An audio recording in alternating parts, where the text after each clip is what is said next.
Yep, it's TMZ Verified, the podcast. I'm Wild.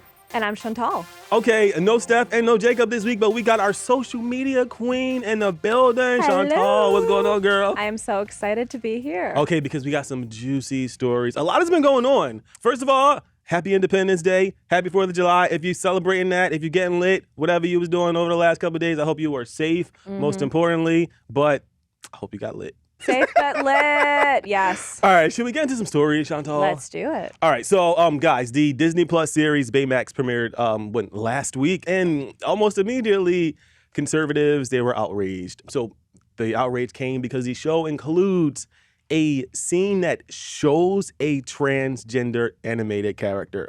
So the show is based off that, remember, what was it, 2014? Big Hero 6. Yes! Oh, we love Baymax. That's what I'm saying. I feel like Baymax is now a classic Disney character. So in this new series, in one scene in particular, Baymax is helping out a young girl who's in school. She gets her first period. Yep. And Baymax is like, I'll go get you some lady products. Yes, some pads, tampons, whatever you need. Let me get a variety to test what you're most comfortable with. Right. So what Baymax goes to the store. Really innocent scene, and I'll just explain it. So Baymax goes to the store, and he's in the aisle where they have the products at, and different people are coming up to him saying, hey, I tried this. Or one person says, well, I tried the one that is a pad, or I tried the tampon. Or whatever I'm most comfortable with, I'm suggesting it to you. Right. Very casual, normal, gross, convenience store-ish stuff. It's you like thought? A 2-minute scene, barely. 27 seconds. Oh my goodness. Okay, so there we short. go. 27 seconds. So one of the characters, the reason why this outrage is coming is because one of the characters is a trans man. Yeah. And all this person does is offer whichever product, I don't remember which one it was, but whichever one they use, and Baymax goes, cool, thanks. Yeah, I think the character said, I used the one with wings. And then Baymax goes, cool, thanks. That was it. That was it. There was no... There was no further character development. There was no discuss. It was just a couple seconds. There was no makeout scene. There was nothing in that scene that is at least remotely inappropriate, or at least from my perspective. But a lot of the conservative outrage has been is that Disney is now trying to force this super woke agenda and force feed children across America these different levels of sexuality at such a young age. It was literally a scene in an animated movie that was about 5 seconds long. I did not. Yeah, the extreme anger and mobilization around this is, personally, I find it ridiculous. You can believe what you want and have whatever reaction you want, but the fact that they're mobilizing around a 27-second scene in a cartoon on Disney, just don't watch it if it bothers you that much. Just don't watch it. What is the problem? I have thoughts. Also, I have feelings. If I was looking at a lot of these tweets and a lot of the backlash, and apparently people are pissed because the character is wearing the colors of the trans flag, which. Yeah. Okay, let me just tell y'all, I didn't even notice that at first. So, do they have a book of things to be offended by? I'm confused. I feel like there's a list. There's the trans flag. Let's be offended about this. It's like they commit these things to memory. Do y'all mother effers got flashcards on your mirrors? How do you know which of these things to be offended by? Because I didn't even, and I am the most affirming, welcoming person in the world, but I did not even visually look at that scene and say, oh, that's a transgender flag. Yeah. No, it was nice to have it just because obviously you don't know any more about this character. It's a 3-second, I use the one with wings. And so it was nice that they included that just so visually be okay, this is the type of representation they're including. But there was nothing apart from that. There was nothing inappropriate. And I don't even see it as this big statement. It was just a character who was there, who was being who they were. And so for people to really come out and get so incredibly angry over this 3-second dialogue is beyond me. I don't know what the solution is here. If you're too woke, take a nap. That's just don't watch it. Skip forward. It's kind of 20 years ago, people parents blaming superstars like Britney for being too provocative. It's turn off the TV. If you don't want your 7-year-old watching her dance, just turn it off. You don't have to hurl profanities at anyone who tries to be themselves. And is this a thing now with every Disney movie? I feel like these extremists are super examining these Disney movies. I mean, Lightyear got a lot of backlash for, what was it, just the... It was one LGBTQ kiss. It was just one of the main characters has a wife. She's a woman and she has a wife, and they don't even like, it's not an explicit makeout or super hyped up romantic. They literally peck at their son's graduation or one of those, big monumental moments. And that it got banned in a bunch of countries around the world. Wow. And I have no words to say. It gets me mad, and I got banned in where I grew up, actually. And it's, I know that historically these things have happened, but the fact that within America, there is so much backlash against something as simple as a kiss, a T-shirt, is crazy to me. I don't know. I mean, I didn't grow up here, and so I obviously can't speak to like 20 don't worry. There was no years, representation 20 years ago. It was worse. There we go. I just started seeing black people. No, but genuinely, we just started seeing heavy representation of people of color or members of the LGBTQ community. So this is like only a recent thing. Yeah. And it's like, God forbid people see themselves in the media or on television. It's just like, I'm sorry. Like, everyone doesn't live in whatever that conservative bubble is. And I think that's one of the good things about America, at least, is that we do have a super diverse population. But not everybody wants to see it represented. So take a nap. No, honestly, I'm just thinking like even like something as simple as Disney princesses. Like I loved them growing up, and like I only in the last 3 years have started to see one that looks remotely like me, and that I could be like, I love you. Because when I was a kid, I really watched Cinderella and was like, I'm not blonde and blue-eyed. I'm not pretty. Right. This is horrible. Oh, you're beautiful, Chantel. But anyway, thank you. Shall we move along to something a little less extreme? Oh yes, I have some tea. Okay. So should I go first or should you? No, you should go first. You should go. So one of this week's biggest stories, pop culturally speaking, involves Pete Davidson and singer, songwriter, social media superstar Olivia O'Brien. Ooh. So for context, you'll probably know Olivia O'Brien from two of her hugest songs. One was "I Hate You, I Love You." Yes, came out in 2016, that's my jam. Still a jam. Such a banger. And then in 2019, I believe, Jocelyn came out, and it went viral on TikTok. Anyway, this week, Olivia went on the BFF's podcast. I believe it was June 29th, and she got super candid about a ton of stuff from her situationship thing with Logan Paul to this really gross ex they ended up roasting for like 20 minutes. It was wonderful. But the thing that got people talking was so for context, Dave read out a Demois kind of like anonymous those little tips, that stated that Pete Davidson, back in October 2020, around that time, had broken things off with Olivia O'Brien to then be with Bridgerton star Phoebe Dynevor. And until 2 days ago, neither party had like even mentioned this, confirmed it, denied it, whatever. Olivia said that this was in fact true, and that they'd been talking for around 5 months. And so it was this big piece of breaking news, like 2 years late. But what? Eat the meat, man. Everyone got excited. He was just slanging it around Hollywood. But there is more. There is more. Like, I think it was this morning, Pete's rep, and I have the exact statement here, said that there is no, and this was a statement released to E! News, said that there is no truth to this of what Olivia said about their relationship, friendship, whatever it was. And the rep said the two were friends and hung out a few times.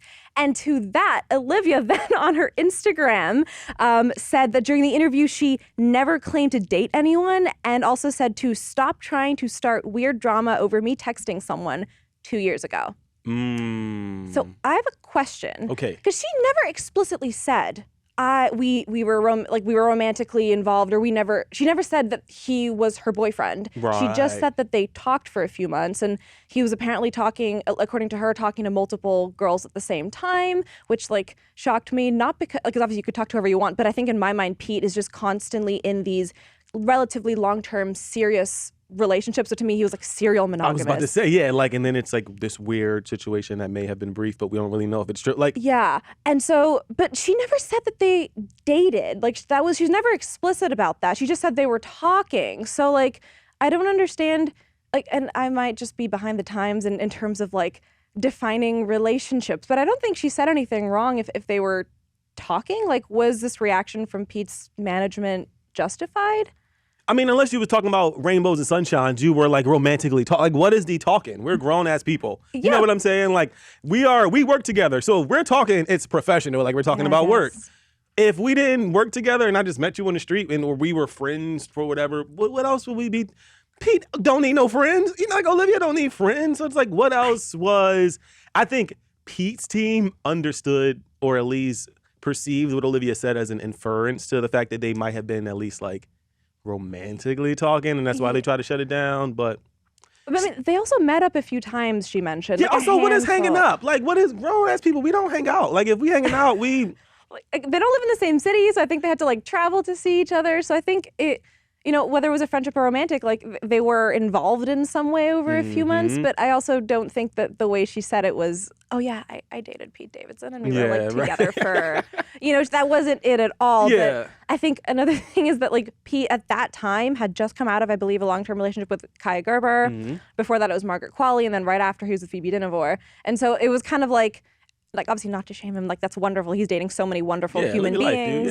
Yeah, they're all gorgeous and talented. But it's just like maybe his team was trying to be, you know, keep it low key. Like no, he wasn't in this many relationships. Like there was like that doesn't months. fit in the timeline. So let's just deny. Like, like there was a bit of a gap between the two relationships, or maybe I don't know. Now that he's with Kim, like they're trying to revamp his image as like no, it's super serious, like one woman at a time.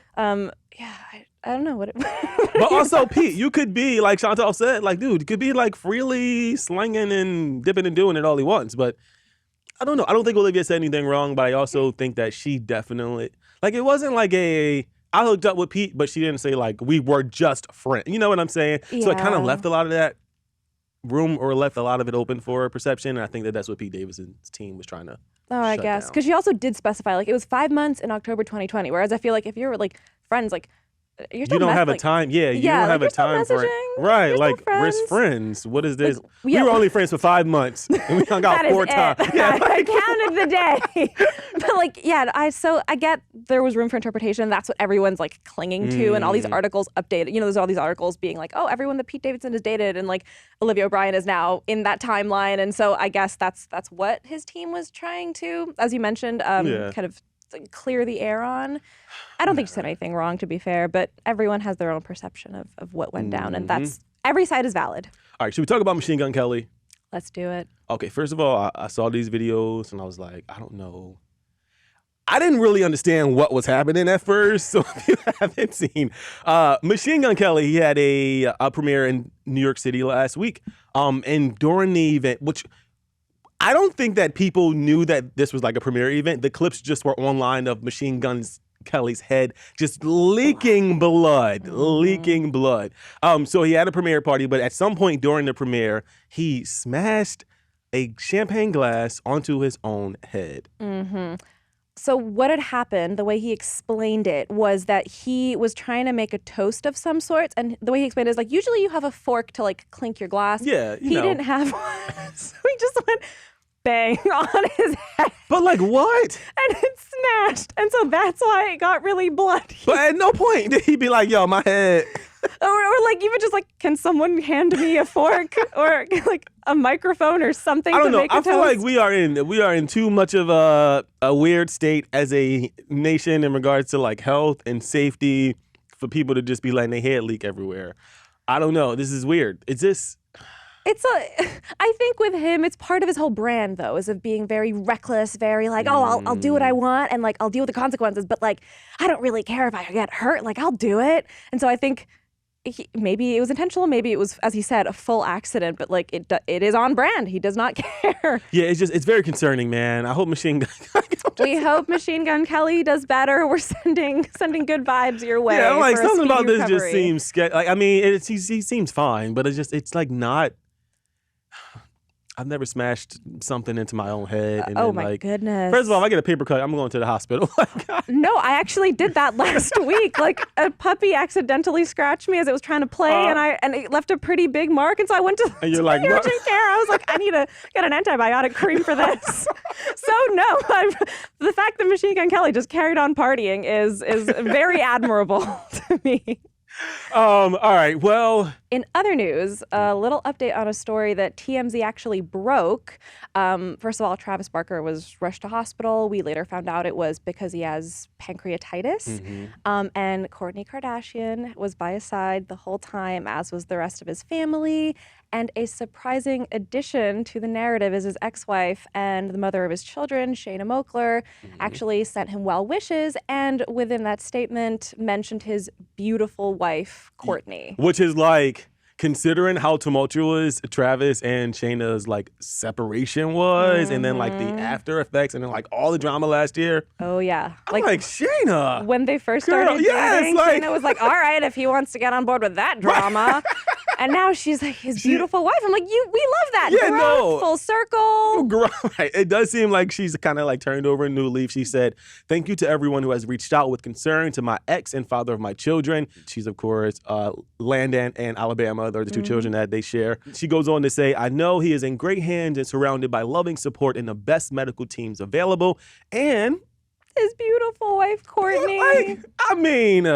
We love to see it. Yeah. You know, a blended family, especially one that is so public, it's inspirational, I think. I wonder if we'll now see that, though. Like, will we see a Shanna Moakler, maybe Travis, Kourtney kind of all together? Outing, yeah. Do we think they hung out for 4th of July? Like, we don't.